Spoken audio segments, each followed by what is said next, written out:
মিছিলে দেখেছিলাম একটি মুখ, মুষ্টিবদ্ধ একটি শানিত হাত আকাশের দিকে নিক্ষিপ্ত। সুভাষ মুখোপাধ্যায়ের লেখা কবিতার লাইনগুলোই যেন এখনকার কলকাতার ছবি। শুধু মিছিলে এখন একটি মুখ নয়, লক্ষ লক্ষ মুখ, আর সব মুখের দাবি একটাই। রবিবার দিনভর আরজিকর কাণ্ডে বিচারের দাবিতে মিছিল স্লোগানে মুখরিত হয়ে ওঠে শহর।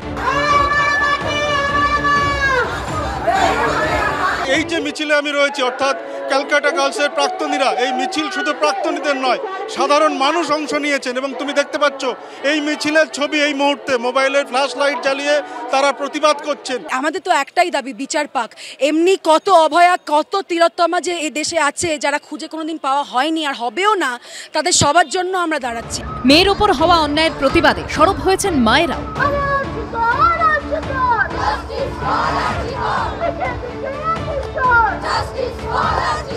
মায়েরা কিন্তু বিচার চাইছেন এবং দেখা যাচ্ছে তারা যেটা লিখেছেন মায়েদের মিছিল, এবং তারা কিন্তু এই মৃত্যুর বিচার চাইছেন এবং সেই কারণেই এই বৃষ্টি ভেজা বাইপাস এখন তাদের দখলে।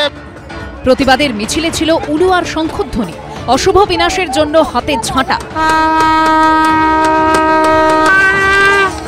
একটা জঘন্য অপরাধের প্রতিবাদে জুনিয়র ডাক্তাররা যখন সরব, তাদের পাশে দাঁড়িয়ে যখন অসংখ্য মানুষ রাস্তায় নেমেছেন, সবাই একসঙ্গে বিচারের দাবি করছেন, তখন ফের আন্দোলনকারীদের দিকে কটাক্ষ ছুড়ে দিয়েছে তৃণমূল। ভাইরাল হয়েছে তৃণমূল বিধায়ক তাপস চট্টোপাধ্যায়ের এই মন্তব্য। হাততালি দিয়ে দিয়ে ডিস্কো ড্যান্স করে কোনো আন্দোলন সফল হয়, কিছুদিন মানুষকে বিভ্রান্ত করা যায়, এটা কোনো হয় না। আন্দোলনটা একটা গতি প্রকৃতি আছে।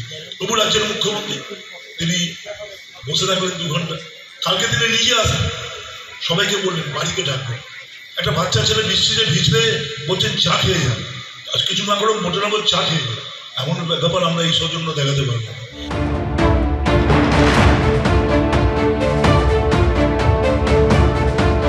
আন্দোলনের সম্পর্কে এই ধরনের কথা বলে আন্দোলনকে ভাঙার চেষ্টা হচ্ছে, কিন্তু আমরা বলতে চাই এই ধরনের কথা যতই তারা বলবে তারা আরো ধিকৃত হবে, কারণ মানুষ আমাদের সাথে রয়েছে। প্রতিবাদ চলছে, আন্দোলন চলছে, স্লোগান উঠছে, বিচার মিলবে কবে? সত্যজিৎ বৈদ্য, সুদীপ্ত আচার্য, হিন্দলদের রিপোর্ট, এবিপি আনন্দ।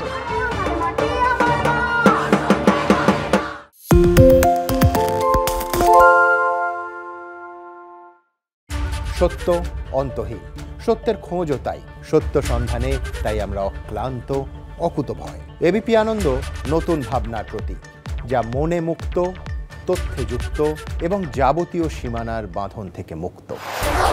সীমা না শব্দটির মধ্যে লুকিয়ে আছে মানা শব্দটি, যেন চোখ রাঙানি এক অদৃশ্য বেড়াজাল, যা আটকে রাখে আমাদের এক ছোট্ট গণ্ডির মধ্যে।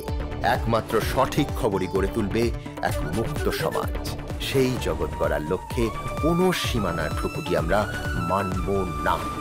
এবিপি আনন্দ এগিয়ে থাকে, এগিয়ে রাখে।